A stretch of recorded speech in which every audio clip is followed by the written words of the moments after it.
I really didn't think I was ever going to do a video about this prison thing again, but given that this video that I did on the 11th of July now has 634,000 views and climbs every single day, I'm going to show you some information from around the country that proves, beyond the shadow of a doubt, we are facing a major crisis in the prison system in the United States. And when shit falls apart, I'm going to say it again. They're not going to tell you. They're not going to make some big announcement. But they are going to quietly start opening these doors and letting these cats walk.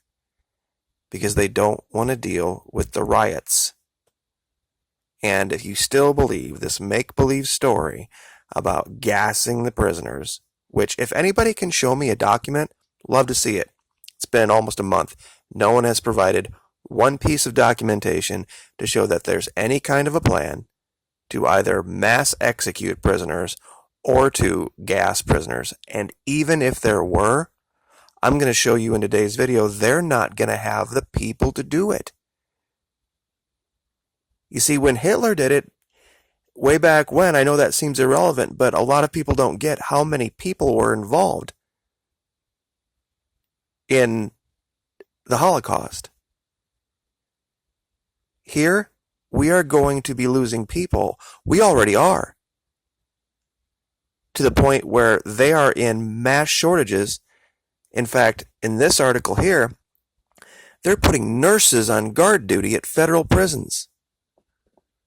And they express this, and this is from 2016, that they are deathly afraid of a mass exodus of employees from the federal prison system.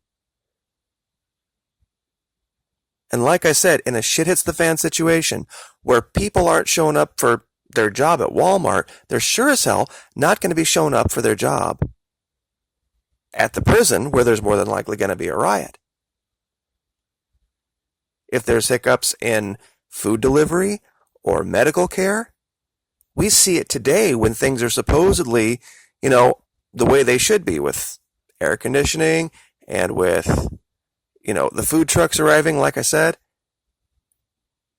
If things were to go bad and they were to lose this, there's going to be, even if your plan existed, there would be nobody to execute it.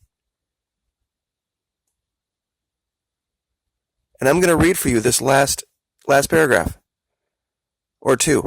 The security issue represents a rare point of agreement between Curry, the health service representative, and Young, the union president, in an already fraught workplace where union workers and PHS officers have been locked in a bitter labor dispute over seniority rights with the Prison Bureau. The fight centers on whether PHS members are entitled to the same status as their union colleagues for such things as shift assignments and time off. The dispute has prompted discussion among PHS officers of a mass exodus from the prison system, where staffing shortages are at a crisis level in some institutions, according to the Justice Department's Inspector General. And this isn't something new. PHS, I believe, is... I'm trying to see which prison this was. I brought up like 15 tabs. This is Washington State, I do believe. And it has been something where PHS is Public Health Service for Washington State. But down the list real quick. Missouri, one of the states I had in red. There's going to be nobody showing up, and there's going to be mass breaks. Southern Ohio. This is South Carolina. Delaware. This was a huge one.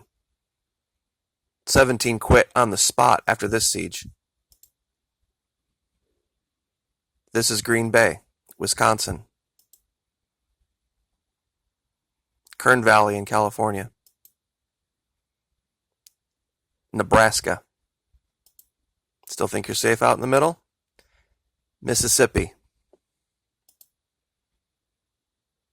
And then this is North Carolina. What you're looking at here was a guard. because of staff shortages. And you have to ask yourself, if there's shortages now and they can't control it now, what would happen if there would a week go by, no power grid? Or there would be some mass run on the bank, some fuel shortage, something like an EMP. This is something people do not think about. And if the guards don't show up, which they won't, the families of these people will find a way to get their loved ones out of there. Because like most of you have come and said, the vast majority of people on the inside aren't violent. But there's no way their families are going to let them sit in there with the rest of them who are. And non-violent people get violent when they go days or weeks without food and water. And that's also part of the story in Venezuela too. If there had really been mass starvation across the entire country of Venezuela, you wouldn't be seeing peaceful protests by chubby-cheeked college students. You would be seeing the mass population rioting in the streets. They wouldn't be there clean-shaven, in front of cameras, trying to petition, popular sentiment with their clean button-down shirts. There's more videos out today. I was going to do a video on that instead of this. From VPI TV. These marches that are supposedly to support this Requesens that we covered yesterday. This giant Jabba leader. They're full of people that clearly are overweight. So what does that have to do with this? When these riots start in all of these prisons, and there starts to be mass prison breaks across this country, there's going to be groups of people out there that you didn't think you were going to have to deal with.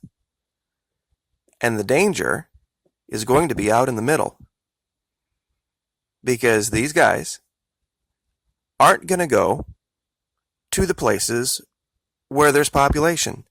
Because they're afraid they're going to get picked back up and tossed back in prison at some point. So they're going to stay for the same reason you're going to stay away from the authorities.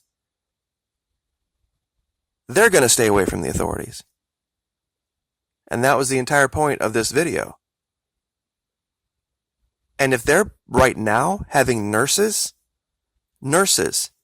stand 12-hour guard shifts at federal pens, what do you think is going to happen when they have half of their staff not show up? 3/4 of their staff not show up? There's going to be one solution for those riots, and that's just open the gates. And they'll jet. They'll leave.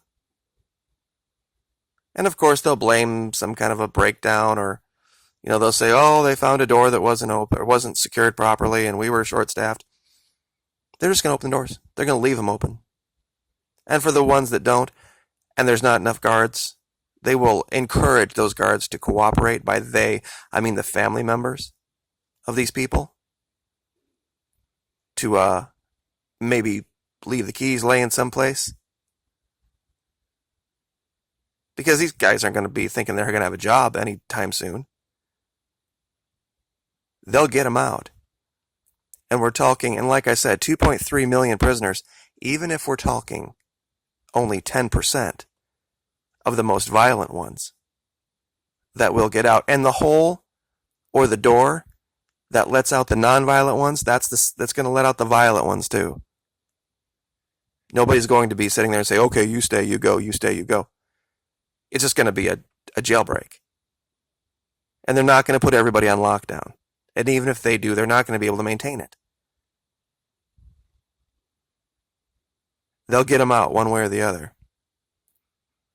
And there's no way the state is going to direct National Guard resources or state police resources to these prisons, knowing what a fool's errand it is. They were outnumbered when things weren't falling apart. When they start falling apart, it's over. It's not just the getting control, it's the maintaining control. And this is what I was trying to say. And I wouldn't be bringing this back up if, like I said, 634,000 views the last time I talked about this. I think it was in the five somewhere. It's something you need to be ready for. And it's going to be something that comes as a surprise to a lot of people, especially when the internet goes down and you're not going to be watching the news. There's going to be no notice of this. Nobody's going to come across TV and say, oh, by the way, we're going to da-da-da-da-da. Let all these people out. And like I said, if somebody could show me any kind of a real document, anything that's other than somebody just making an allegation about some plan to gas the prisoners or mass executions, would love to see it. I know it doesn't exist, but given the amount of people that have said this ridiculousness, it's just a challenge. So we'll leave it there. Have a great weekend. Like, share, subscribe.